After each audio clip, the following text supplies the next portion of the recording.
नमस्कार मित्रांनो, मी हेमंत आणि तुम्ही पाहताय धक्काबुक्की।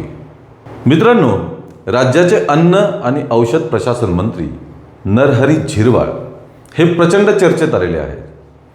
काही दिवसांपासून राज्यात अशोक खरात, भोंदूबाबा अशोक खरात या प्रकरणाची मोठी चर्चा आणि मोठं प्रकरण सुरू असताना त्यातच झिरवाळांच्या एका व्हिडिओची त्यात भर पडलेली आहे।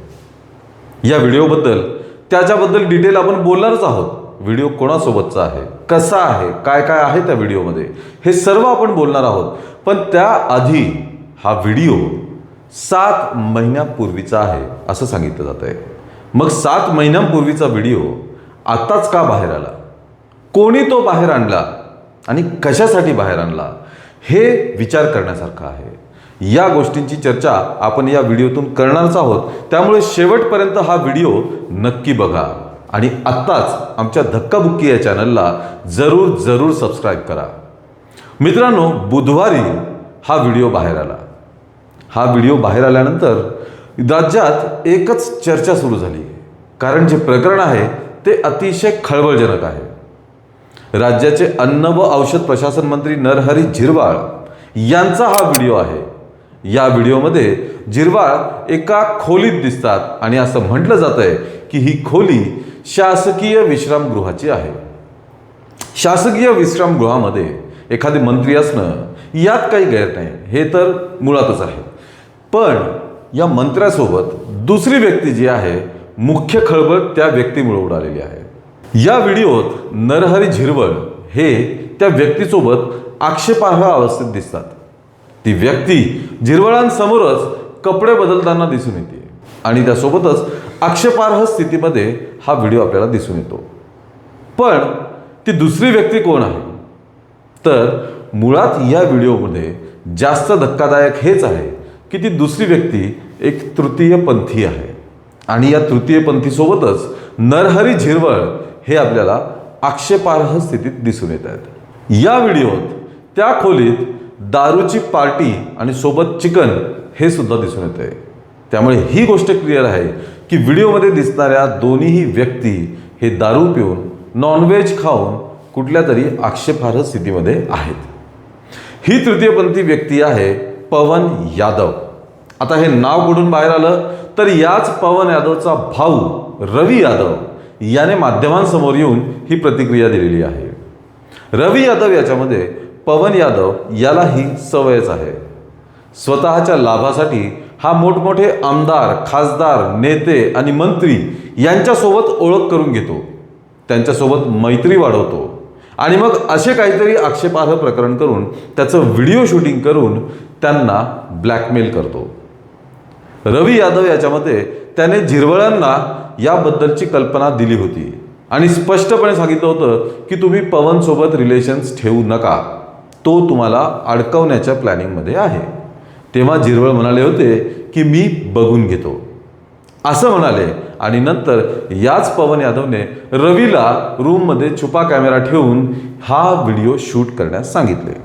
तो व्हिडिओ शूट झाला, पण रवीच्या मते ही खूप मोठी व्यक्ती असल्यामुळे मी प्रचंड घाबरलेलो होतो की हा व्हिडिओ जर बाहेर आला तर मी प्रॉब्लेममध्ये येईल।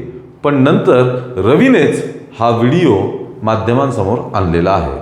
हा व्हिडिओ माध्यमांसमोर आला आणि झिरवाळांवरती टीकेची झोड उठली। अर्थातच विरोधी पक्षांचे नेते हे झिरवाळांचा राजीनामा मागू लागले, त्यांच्यावर सडकून टीका करू लागले की राज्याचा मंत्री जर असं काही गैरकृत्य करत असेल तर मग लोकांनी विश्वास कोणावरती ठेवायचा। पण अशोक खरात हे प्रकरण राज्यात इतकं गरम असताना झिरवाळांचा असा व्हिडिओ बाहेर येण्यामागे काय राजकारण असू शकतं, याबाबत राष्ट्रवादीचे नेते अमोल मिटकरी यांनी माध्यमांसमोर प्रतिक्रिया दिलेली आहे।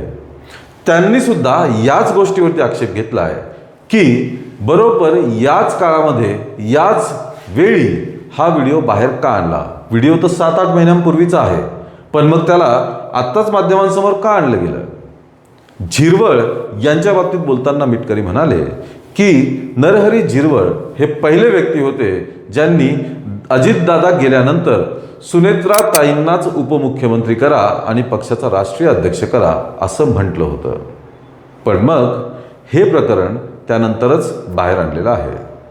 आणि यासोबतच दोन्ही राष्ट्रवादींचं विलिनीकरण या बाबतीत सुद्धा झिरवाळ हे अतिशय पॉझिटिव्हली बोलत होते आणि त्यांचं या बाबतीत मतसुद्धा अगदी स्पष्ट होतं की हे विलिनीकरण झालं पाहिजे. मग मिटकरी यांनी एक उल्लेख केला.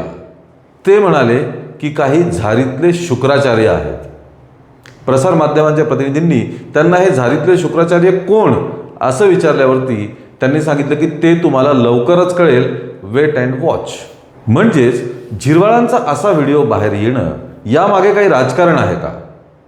प्रत्यक्षात मिटकरी स्वतः म्हणाले की व्हिडिओ ज्या प्रकारचा आहे त्याचं समर्थन कोणीही करू शकत नाही, मीही करू शकत नाही, पण हे त्यांचं वैयक्तिक आयुष्य आहे, त्यामुळे मला त्याबद्दल काहीही बोलायचं नाहीये. वैयक्तिक जरी असलं तरी कुठल्याही राजकीय नेत्याचं आयुष्य हे वैयक्तिकपेक्षा सामाजिक जास्त असतं.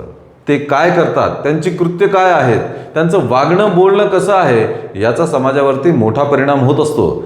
कारण सामान्य लोक हे नेत्यांनाच आपलं आयडल मानत असतात आणि त्यांना फॉलो सुद्धा करत असतात. त्यामुळे नरहरी झिरवाळांसारखा जुना नेता अशा प्रकरणात येतो किंवा त्याचे असे व्हिडिओज बाहेर येतात हे अत्यंत खळबळजनक आहे. त्यामुळेच या व्हिडिओची प्रसारमाध्यमांमधनं आणि तसंच समाज माध्यमांमध्ये मोठ्या प्रमाणावरती चर्चा होताना दिसतीये. मित्रांनो, मागच्या काही महिन्यांमध्ये आपण सातत्याने राष्ट्रवादीच्या नेत्यांबद्दलची काही ना काही प्रकरणं बघत आहोत. धनंजय मुंडेंचा राजीनामा, रुपाली चाकणकरांचा राजीनामा, माणिकराव कोकाटेंचा मंत्रिपदाचा वाद आणि आता झिरवाळांचा हा व्हिडिओ. यामुळे राष्ट्रवादीबद्दल एक वेगळं मत तयार होत आहे. राष्ट्रवादीचे नेते, राष्ट्रवादीचे आमदार, खासदार, मंत्री हे कुठल्या ना कुठल्या प्रकरणात आपल्याला अडकताना दिसत आहेत.